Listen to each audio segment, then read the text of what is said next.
Hi everyone, I'm Elisa Wyatt and we're here today at Gail Eisen's house, and many of you will have no idea who Gail is. She's a student of Pilates who began Pilates. Gail, can you tell us? 1971. One of the big reasons I wanted everyone to meet Gail is because she is the author, along with Philip Friedman, and this book, I think a lot of people don't realize, a lot of students of Pilates and teachers nowadays, is the first book that came up with the, you guys came up with the 6 principles of Pilates. That's true. And I think a lot of training programs base their manuals and a lot of their information on your book and use these 6 principles, which were not something that Joe Pilates came up with. It was you and Philip. Right. So I would love to talk about this and how it came to be. You might not realize that Gail is not a teacher of Pilates. You guys were both students of Pilates. Absolutely. And yeah, so tell us how that happened. Philip was a good friend, and I convinced him that he ought to try Pilates. He was a runner. Mm-hmm. And so we were on the mat, and I said, you know, we should do a book.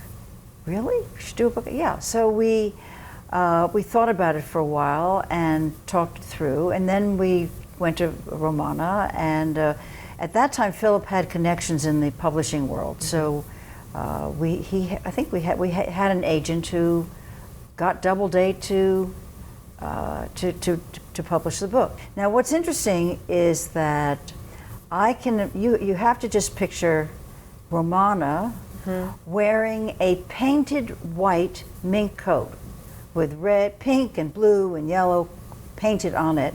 And we show up at Doubleday, and it was such a scene. We were trying to describe the method and what was interesting about it and why this would be a breakthrough book. And of course, I have to tell you, a little embarrassed because Romana was being a diva, as she knew how to be. The book that Philip and I did, that was published in 1980, was the first book after Joe's return to life. Wow. And we went through a lot of different, we would spend hours trying to find a title for the book. And it ended up being a rather pedantic one called, the Pilates method of physical and mental conditioning, which is, what it was. It's timeless, actually. Because that's what it is. Yeah. I think a lot of people have kind of forgotten the mental part. We went to Balanchine's person, whose name I don't remember right now, and asked for a quote, and to get it from George Balanchine was something that's a big deal, pretty amazing. And Jacques D'Amboise. Jacques D'Amboise is my hero. He was so beautiful. He was. Here was what the absolute best thing that ever happened about the book, because it was not a bestseller, for sure. In fact, it's now something like 30 years after the book was published, and I think we've made $23. It's always been, it sounds like you guys got the bad deal. Well, it wasn't, but I think we felt it was an important thing to do at that point. Now, Romana took our doing the book very seriously.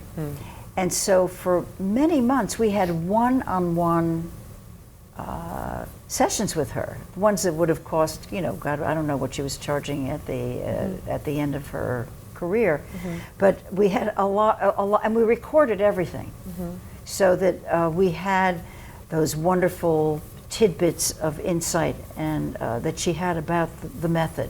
You recorded them on film or No, film. Who knew about that? Yeah. No, we did audio recordings. Wow. So that and then we had it all, we made transcripts of everything. Wow, so, do you have those? No, but they were very, very useful. Then she gave us the tons of pictures. I mean, she just went and dumped all her archive in our lap, and I ended up returning all of that to her. Of course. But it was really a very special time because we had really good input of Romana's. It was the best that one could have. And then we wrote the book, but also when we started to do the photographs, we rented a studio. Philip did the pictures of me, and I did the pictures of him. How did Romana decide that you guys were the right people to publish this book. I should also tell you all that Gail she won't say this herself, I'm sure, but you were a producer at 60 Minutes. Well, see, let's see, what was the year? 71. I was working at 60 Minutes. And Philip was a mathematician before he became a writer. And he went to Princeton, and he is a very smart person, and still a good friend. I had worked at Time Magazine for 10 years before, and then I was kind of just 6 years into being a producer, assistant producer, associate producer at 60 Minutes. So I think that she knew the kind of questions that we asked. I mean, we always thought everything through. It wasn't a kind of a slam dunk of, gosh, let's go do this thing. We were going to do it right. And because that's how the two of us approach any subject. And certainly I do. I mean, I always believe in telling the truth and making sure that it's accurate. The chapters were very carefully thought through, and Romana was very much a part of of how we put the book together. And we tried to distill Joe, you know, in other words, because if you ever read his book on contrology, it sort of goes off in a lot of different directions. He wasn't a writer, but he had the philosophy and the will, and also the tremendous commitment to what he was doing. Yes. So and also his approach was not to just he wanted things done right. Yes, he was very passionate. Absolutely passionate, and felt that the method had to be done his way, or the highway, if you will. We came up with these ideas of anchoring, movement, position, breathing, and then checkpoints. Now let me tell you about checkpoints. Yeah. I worked at Time Magazine. And I was a reporter researcher, but I also had to do, we had a very strict system of making sure everything was accurate. Okay. So if you didn't know if something was right, you'd call it a checkpoint, and you put a little check next to the... Someone would have to call about it. You would have to call. Oh, yes. I had to go double check to make sure that something was accurate. So it was a checkpoint. Okay. And that's where you went to go look it up and to make sure that it was you really had to make sure everything was absolutely accurate. Yeah. So that came right out of a Time Inc. I love it. Researcher, which I was. But and so you wrote it and then worked with Romana to refine it? Yes, we did. Yep. We did. So so in a sense, this is partially Romana's voice too. Well, no, because as I told you before, that we had all those many months of working one-on-one with her. Right. Okay.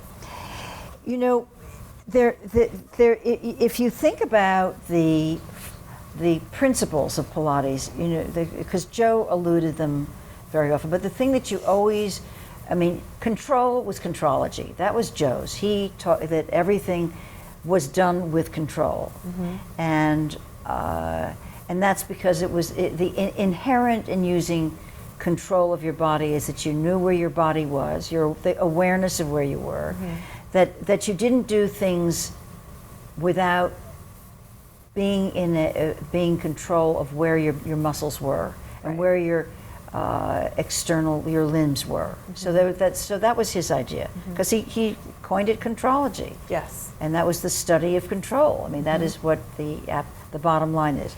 And then concentration, in a way, I don't know whether Joe actually used concentration, but if you can't do Pilates without focusing on what you're doing. And so that seemed to be an underlying principle that one had to be aware of. Centering. Well, if you think about, you might say a person is centered. And what would that mean? It was someone who was aware of themselves, that they knew who they were. That's a great compliment to say that she's a very centered person. That means that she's not, that person is not all over the place. That there's a centering. It's a sort of thinking about the body grounded and in a place. Okay, grounded. So that was almost a more mental. Yes, idea. That's true. Okay. Because a lot of what I you're trying to figure it out as an apprentice. What do these principles mean? And we were like, oh, it's about your center. But that's almost more of a mental thing. Okay. Precision is a part of control. Joe said, concentrate on right movements each time you exercise. So if you're concentrating on right movements, I mean, it's not a very graceful way of saying it, but precision, because there is he had an idea of how each exercise was to be done. Yes. So precision would be one way of characterizing being the awareness of how you're doing things. Flowing movement. Now, that was something in a way I sort of learned from Romana, because exercises, if done I think correctly, would be where things flowed from one thing into the other, so that you didn't flop at the end of something and then you went on to the next. It was just like measures in music, where it flows in, one measure flows into another. So if you think of a Pilates session in a way as like a beautiful piece of music, one flowed from one to the other. Yes. And so that if you would, it was done without stopping, and your breath was, again, breathing. It was the energy that you brought to every movement, which gave it the grace and flowing movement, so that your body was always being filled with air that gave you the energy to do these movements in a very flowing way. So those, I think, are really how it's basically a distillation and maybe a more literate way of talking about Joe's work, Return to Life. And that took a lot of thinking about, well, what are the right words that describe a good Pilates movement? Yeah. But they apply to your life in general, because if you're centered in breathing and being careful about how you move, you're in good shape. Right after Philip and I did our book, I remember we had a book party, and there was a woman whose name was Gloria Milliken, had this fabulous Fifth Avenue apartment, and it was very hard to sell Pilates back then, because it was brand new. Yeah. It was a boutique kind of exercise. It wasn't easy. And I think that's why, I mean, there must be dozens of other books about Pilates, and a lot of them are really good. Yeah. They're really, really good. Yours is quite timeless, though. I think, really, it's very timeless. Well, I'm happy to hear that. Yeah. But we did get our words from the master. Mm-hmm. I mean, well, let's suggest it was channeled through Romana Krzyzanowska, who was a remarkable woman and a remarkable teacher. And that's why, I mean, Philip and I know that we always owe it to her. And of course to Joe, but I never knew Joe, and I didn't know Clara. Mm-hmm. So I have met Mary Bowen, and John, and Jay Grimes, and Ron Fletcher. So those are really the people who, and I met Kathy Grant too. And Eve Gentry was still alive, but not teaching really very much. So I met a lot of the, quote, disciples. But the fact is that I don't know that I would say that, was Romana the one? I don't know. But she was my one, my person. Yeah. And I had huge respect for her, and her glowing presence in every place that she stood. Yeah.